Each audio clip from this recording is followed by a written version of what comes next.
Hello friends, എന്ന് പറഞ്ഞാൽ ഗംഭീരം പറഞ്ഞാൽ അൾട്ടിമേറ്റ് ഒരു അപ്ഡേറ്റുമായിട്ട് വന്നിരിക്കണമെന്ന് നമ്മുടെ സ്വന്തം ഹാഷിർ.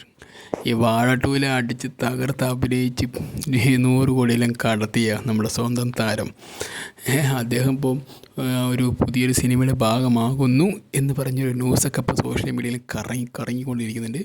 അത് ആരുടെ കൂടെയല്ല, നമ്മുടെ സ്വന്തം മെഗാസ്റ്റാർ മമ്മൂട്ടിയുടെ കൂടെ, അതും നിതീഷ് സഹദേവ് എന്ന ഒരു one of the best director, അയാളുടെ ഒപ്പമാണ് വരാൻ പോകുന്നത്. അദ്ദേഹത്തിൻ്റെ സിനിമയാണ് വരും ദിവസങ്ങളിൽ ഷൂട്ട് ചെയ്യാൻ തുടങ്ങാൻ പോകുന്നത്.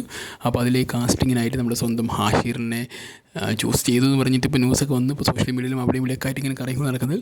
എന്തായാലും ഇങ്ങനെ ന്യൂസുകളൊന്നും ഒരിക്കലും തെറ്റായി പോയിട്ടില്ല എന്നാണ് എൻ്റെ വിശ്വാസം. കാരണം പല ന്യൂസുകൾ ഇങ്ങനെ വന്ന് പിന്നീട് യാഥാർത്ഥ്യമായ ചരിത്രം നമ്മുടെ മുന്നിൽ തന്നെ ഉണ്ട്. അപ്പോൾ അങ്ങനെയൊക്കെ നോക്കുന്ന സമയത്ത് ഈ ഒരു സിനിമയിൽ ഹാഷിറും കൂടി കൂടുമ്പോൾ പടത്തിന് ഒന്നുകൂടി ഒരു പുതിയൊരു രസക്കൂട്ടായി മാറുന്നുള്ള കാര്യത്തിൽ യാതൊരു സംശയമില്ല. കാരണം ഓൾറെഡി ഒരു രസക്കൂട്ടാണ് നമ്മുടെ മമ്മൂട്ടി എന്ന വ്യക്തി. നിതീഷ് എന്ന ഒരു വളരെ ബെസ്റ്റ് ഒരു ഡയറക്ടർ. അദ്ദേഹത്തിൻ്റെ സിനിമകൾ നിങ്ങൾക്കറിയാം, ഫാലിമി, പിന്നെ ടി തമിഴിൽ തലവർ തമ്പി തലമേകര എന്തോ അങ്ങനൊരു സംഭവം. ആ ഒരു സിനിമയിലേക്ക് കൂടി അദ്ദേഹം ഒരു തിരിച്ചു വരവ്, നമ്മുടെ ജീവനിക്ക് തിരിച്ചു വരവ് കൂടി കൊടുത്ത സിനിമയായിരുന്നു. അപ്പോൾ അത്ര ഒരു നല്ലൊരു വെറൈറ്റി കഥാപാത്രമൊക്കെ ചെയ്യുന്ന വ്യക്തി. അപ്പോൾ അദ്ദേഹത്തിൻ്റെ സിനിമയിലേക്ക് ഒരു സിനിമ നമ്മുടെ മമ്മൂട്ടിയോട് പറയും, മമ്മൂട്ടി അത് ഇഷ്ടപ്പെടുകയും ചെയ്തു. മമ്മൂട്ടിക്കായിട്ട് ഇഷ്ടപ്പെട്ട് പറഞ്ഞാൽ പിന്നെ മമ്മൂട്ടിക്ക് ഇഷ്ടപ്പെട്ട് പറഞ്ഞാൽ പിന്നെ എന്താ ആലോചിക്കുക, പിന്നെ ആ സിനിമ പകുതി മുക്കാലും വിജയിച്ചു എന്നാണ് ഞാൻ മനസ്സിലാക്കുന്നത്. അപ്പം ഇനി അത് സിനിമയായിട്ട് വരുമ്പോഴോ അത് ഇനി വരുന്നത് മൊത്തത്തിൽ ഇനി ഡയറക്ടർ എന്ന ആ ഒരു ബ്രില്യൻ്റ് ആയിട്ടുള്ള അദ്ദേഹത്തിൻ്റെ കയ്യിൽ തന്നെയായിരിക്കും ഈ സിനിമയുടെ ബാക്കിയുള്ള എല്ലാ റെസ്പോൺസിബിലിറ്റിയും. പിന്നെ ആക്ടേഴ്സൊക്കെ സെറ്റാവും. ആക്ടേഴ്സ് പിന്നെ സെറ്റാവാതിരിക്കില്ല. കാരണം മമ്മൂട്ടി എന്ന ഒരു മരം തന്നെ അക്സെപ്റ്റ് ചെയ്ത് ഈ കഥ എല്ലാവർക്കും ഇഷ്ടപ്പെടും. പിന്നെ അതിൽ വെറൈറ്റി ഉണ്ടായിരിക്കും. ആ വെറൈറ്റിയൊക്കെ തന്നെയായിരിക്കും സിനിമയുടെ നെടുന്നുണ്ടെന്ന് പറയുന്നത്. എന്തായാലും സിനിമ ഒരു അഡാർ ഫിലിം തന്നെയാണെന്നാണ് അതിൻ്റെ പോസ്റ്ററും മറ്റേ ഇപ്പോൾ കാസ്റ്റിംഗ് എല്ലാം കാണുമ്പോൾ നമുക്ക് തോന്നി വരുന്നത്. എന്തായാലും മമ്മൂട്ടി ഇതുവരെ ചെയ്യാത്തൊരു one of the best character തന്നെയാണെന്നാണ് ഒരു സൂചന കിട്ടിയിരിക്കുന്നത്. അത് എന്തുകൊണ്ട് അങ്ങനെ പറയാൻ കാരണം, നിതീഷ് സഹദേവ് പറഞ്ഞ വ്യക്തിയുടെ സിനിമകൾ പലതും അങ്ങനെയാണ്. വളരെ കൗതുകം നിറഞ്ഞുള്ളൊരു സംഭാഷണം, വളരെ കൗതുകം നിറഞ്ഞിട്ടുള്ള ഒരു പ്ലോട്ടും, അതുപോലെ തന്നെ അതെടുക്കുന്ന രീതി എല്ലാം ഒരു വ്യത്യസ്തമായിരിക്കും. ഭയങ്കര കുറേ ആർട്ടിസ്റ്റുകൾ കണ്ടാകും, പക്ഷേ അതിലൊരു ഭയങ്കര ഫ്രഷ്നസ് ഫീൽ ചെയ്യുന്നൊരു ഡയറക്ടറും കൂടിയാണ് അദ്ദേഹത്തിൻ്റെ സിനിമ മേക്കിംഗ് പറയുന്നത്. എനിക്ക് പേഴ്സണലി അദ്ദേഹത്തിൻ്റെ സിനിമകൾ ഭയങ്കര ഇഷ്ടപ്പെട്ടതാണ്. ഫാലിമിക്ക് ഒരു 5-6 വർഷം ചെയ്തെന്ന് ഞങ്ങൾ കണ്ടിട്ട്. കാരണം അതിൽ പല കോമഡികളും നല്ല രസത്തിലാണ് ആ സിനിമ അല്ലേ.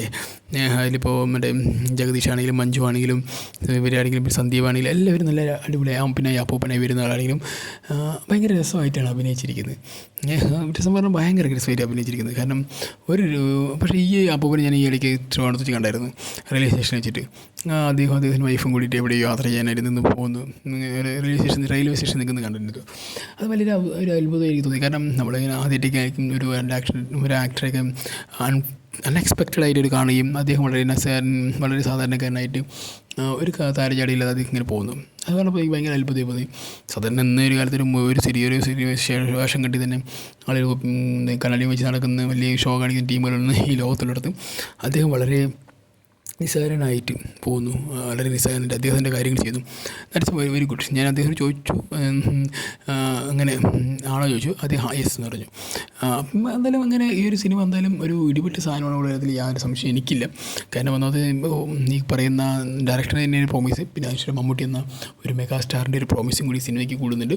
അതിൽ ഹാഷിറും കൂടി വരുമ്പോൾ എങ്ങനെയാണ് ഈ ഹാഷിറിൻ്റെ ഒരു കഥാപാത്രം എന്നറിയാൻ എനിക്ക് ഭയങ്കര ആകാംക്ഷയുണ്ട്.